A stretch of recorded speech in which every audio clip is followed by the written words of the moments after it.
Bismillahirrahmanirrahim. Assalamu alaikum warahmatullahi wabarakatuh. May peace, mercy and blessings of Allah subhanahu wa ta'ala be on all of you. दोस्तों, कल हमने पढ़ा था कि common noun, proper noun, concrete noun, abstract noun. तो आज हम इससे आगे चलते हैं।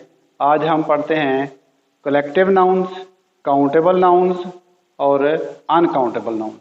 ये तीन आज का हमारा टॉपिक होगा। तो पहले हम देखते हैं कलेक्टिव नाउन्स। ये बड़ा अहम टॉपिक है, इंतहाई अहम टॉपिक है। ये ना सिर्फ छोटी क्लासों के लिए अहम है, बल्कि ये बड़ी ग्रेजुएट लेवल की क्लासों के लिए भी बहुत अहम टॉपिक है। आप गौर से सुने, आखिर तक इस वीडियो को देखें, आपको इंशाअल्लाह ताला कुछ नई चीज़ें मिलेंगी। अब देखें collective noun.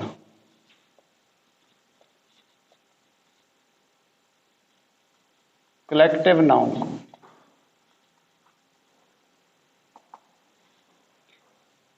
collective noun is a group of things collective noun represents a group of things। ये चीज़ों के ग्रोह को जाहिर करता है। कलेक्टिव नाउन चीज़ों के ग्रोह को जाहिर करता है।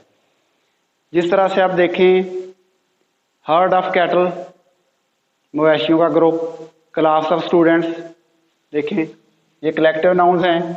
इन इसम जमा, उर्दू में हम कह सकते हैं इसको इसम जमा। ये ग्रुप्स को जाहिर कर रही हैं। Class of students,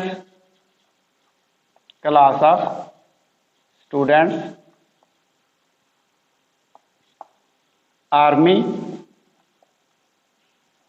of soldiers,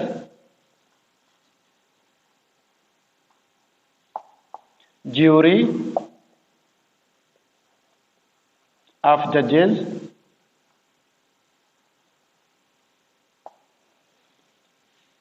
ये सारे कलेक्टिव नाउन्स हैं। बंच ऑफ फ्लावर्स, बहुत सारे हैं। बंच ऑफ फ्लावर्स,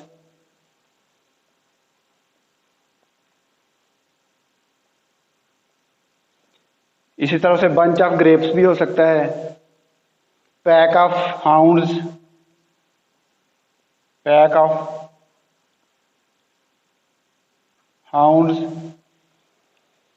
ये क्लास ऑफ स्टूडेंट, तलबा की क्लास। आर्मी ऑफ सोल्जर्स, फौजियों की आर्मी, फौजियों की आर्मी होगी। ज्यूरी ऑफ जजेस, जजों की ज्यूरी, जजों का एक पैनल होता है ज्यूरी जिसको हम कहते हैं। उसके बाद बंच ऑफ फ्लावर्स, फूलों का गुलदस्ता। और इस तरह से बंच ऑफ ग्रेप्स भी हो सकता है, अंगूरों का गुच्छा, ये भी ग्रुप्स को जाहिर करता है। पैक ऑफ हाउंड्स, ये कुत्तों का हजूम, जिसको पंजाबी में हम कहते हैं कतीड़ वादा। ये इस तरह से कुत्तों का हजूम, बहुत ज़्यादा कुत्ते जमा हो जाते। तो ये सारे ग्रुप्स को जाहिर कर रहे हैं। तो ग्रुप्स को जो जाहिर करते हैं उनको हम कहते हैं कलेक्टिव नाउन्स। अब हम देखते हैं कि इनका इस्तेमाल आगे कैसे है। इनका इस्तेमाल बड़ा अहम है। ये तो इनका पता चलाना आसान है कि ये कलेक्टिव नाउन्स क्या है। इनका इस्तेमाल देखें आगे।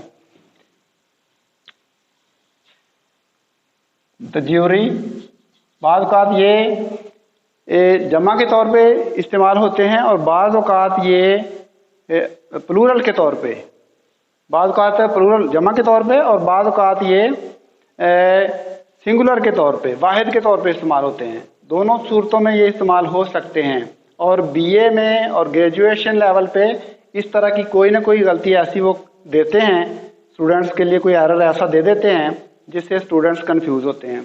तो ये देखें, the jury was unanimous in its verdict. Verdict होता है फैसला। The jury was unanimous in its verdicts. Jury अपने फैसले में मुत्तफिक थी। उन्होंने मुत्तफिका फैसला किया। हमने इसको वाहिद के तौर पे लिया, वाज लगाया इसके साथ, वाहिद के तौर पे लिया। ज्यूरी अपने फैसले में मुत्तफिका थी। अब हम देखते हैं कि इसको जमा के तौर पे कैसे हो सकता है। अगर ज्यूरी का फैसला एक, तमाम जजेस का फैसला एक ना हो, मुख्तलिफ राय हो उनकी, 3 जज एक तरफ हों और 2 जज एक तरफ हों, फैसला उनका यूनानिमस ना हो, तो उनकी ओपिनियन जो है डिवाइडेड हो, तो फिर हम इसको जमा के तौर पे इस्तेमाल करेंगे। देखें, द ज्यूरी वर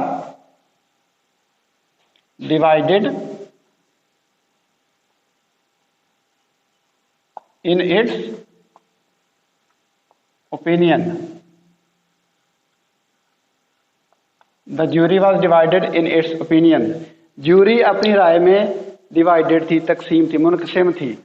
अब देखें, तकसीम हुई है तो हमने जमा के तौर पे इस्तेमाल किया है, और जब ये तकसीम नहीं थी, यूनानिमस इन्होंने डिसीजन दिया है, तो फिर हमने इसको लिया है वाहिद के तौर पे। अब वाहिद और जमा का ये डिफरेंस अब बड़ी क्लासों में भी बाज़ औक़ात कन्फ्यूज़ करता है। इस तरह से बाकी जो कलेक्टिव नाउन्स हैं उनके साथ भी ये मामला पेश आ सकता है कि क्योंकि वो एज ए होल काम कर रहे हैं या डिवाइडेड हैं। वो बाज़ औक़ात लिखा होता है Pakistan are playing against England, Pakistan are playing against England, Pakistan are playing against England.